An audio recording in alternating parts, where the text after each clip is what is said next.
Buenas noches, mis queridos seres fantásticos. Bienvenidos a otro espacio donde leo las cartas que ustedes me han enviado con sus historias paranormales. Gracias de antemano por compartirlas con todos nosotros quienes nos reunimos para oírlas, para leerlas o vivirlas. La siguiente carta viene de parte de Wally Ang. Llegué a casa tarde aquella noche de viernes lluvioso, la calle brillando bajo las farolas, la llave temblando en la mano. Noté que la luz de la sala estaba apagada.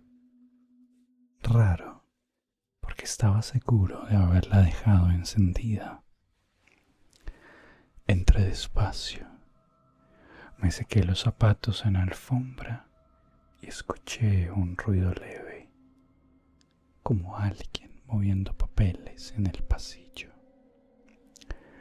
Pensé que fuera el viento por la ventana, pero la casa estaba cerrada.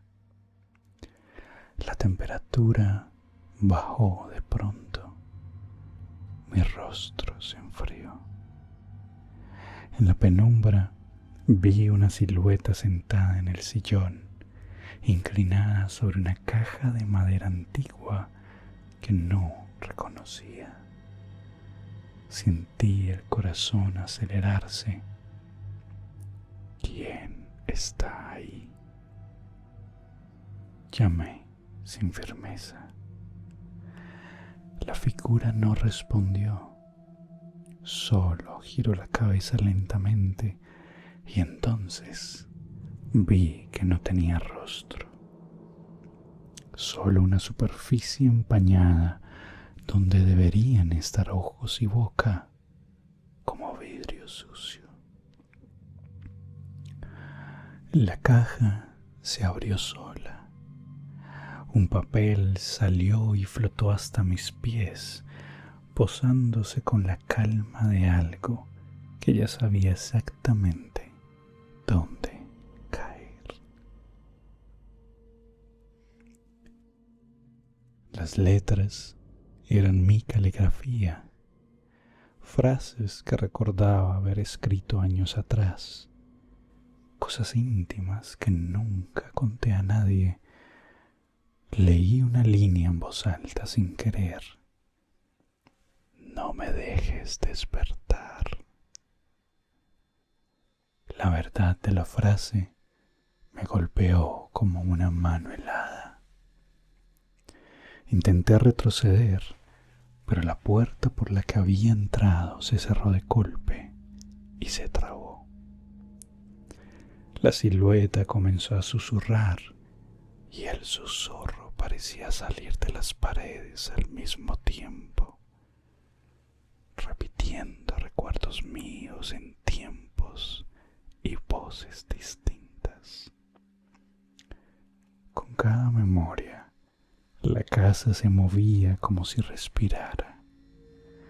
Vi en la mesita una foto mía y de alguien a quien perdí, la imagen deslizándose como tinta, y escuché, claro y lejano, mi risa infantil viniendo del pasillo. Cuando por fin la luz parpadeó y se encendió, el sillón estaba vacío y la caja cerrada. El papel en el suelo estaba rasgado por la mitad, una mitad blanco, la otra con solo una palabra: quédate. Mis manos temblaban tanto que dejé caer el papel y corrí al cuarto.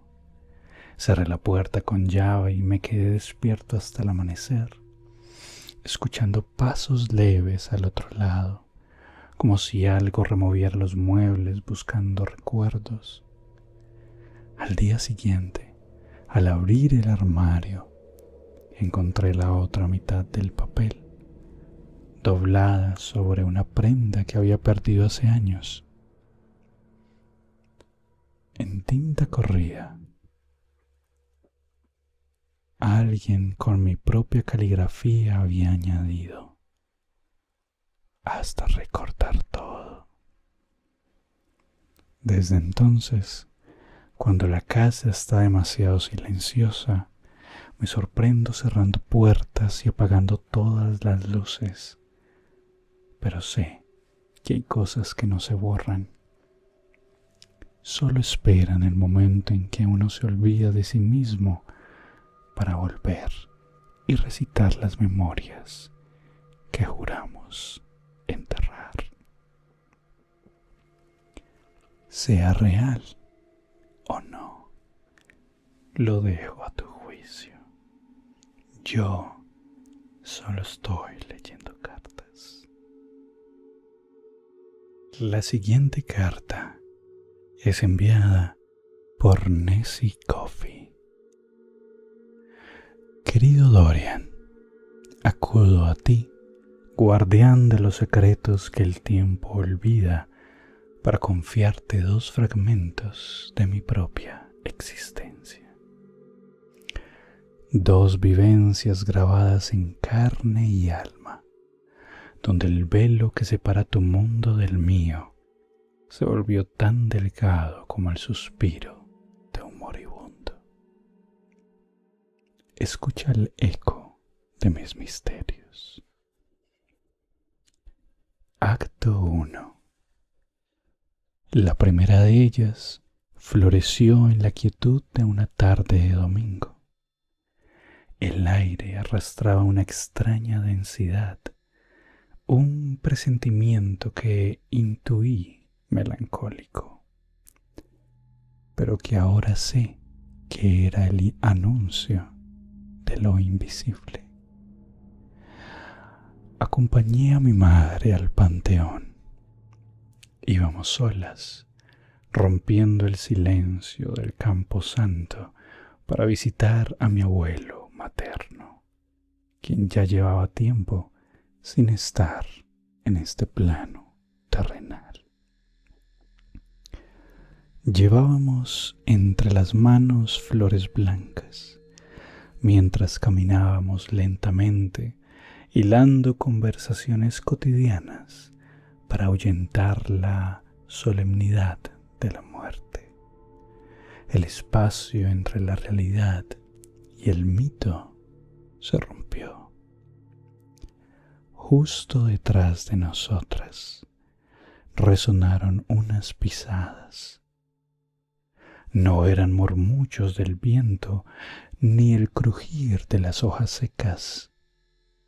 Eran pasos pesados, firmes, una presencia tan física e inminente que el frío me recorrió la espina dorsal. Sentí, te lo juro, que el impacto con aquel cuerpo era inevitable. Por inercia, por un instinto de protección maternal, mi madre me jaló hacia ella para evitar la colisión. Al girar el rostro, el vacío nos devolvió la mirada. No había nadie. El sendero de tumbas estaba desierto. Estábamos completamente solas bajo el cielo de la tarde, custodiadas únicamente por el silencio sepulcral que jamás nos otorgó una respuesta. ¿Quién nos acompañaba esa tarde a mí y a mi madre, Dorian? No lo sé. Tal vez alguien más lo sabe.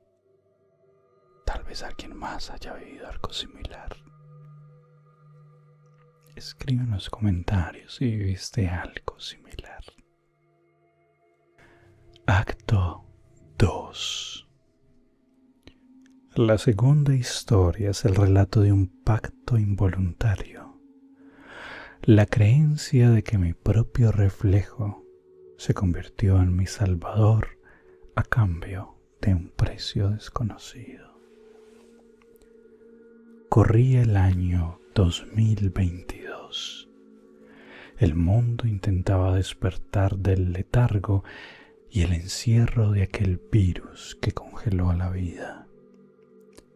Desafiando el destino y sin medir las consecuencias, salí al encuentro del mundo exterior y la enfermedad dio positivo en mí. Al día siguiente, caí gravemente. Una tos inclemente me robaba el aliento y un vómito constante me vació las entrañas, dejándome sin fuerzas para probar bocado. Ante la perspectiva de la muerte, me negué a ser confinada en un hospital y distante, le supliqué a mi madre que me permitiera estar en casa al amparo de mi propio techo. Aquella noche, el frío era un animal hambriento dentro de mis huesos. Las náuseas continuaban devorándome a pesar de tener el estómago vacío. Incapaz de conciliar el sueño, me tumbé en el suelo, con un bote frente a mí y la mirada perdida en el azogue de un espejo. En un destello de amarga ironía mortal, quise captar mi decadencia. Me tomé una fotografía frente al espejo para compartirla con mis amigos. Dejé el teléfono y tras un esfuerzo sobrehumano me entregué al olvido del sueño.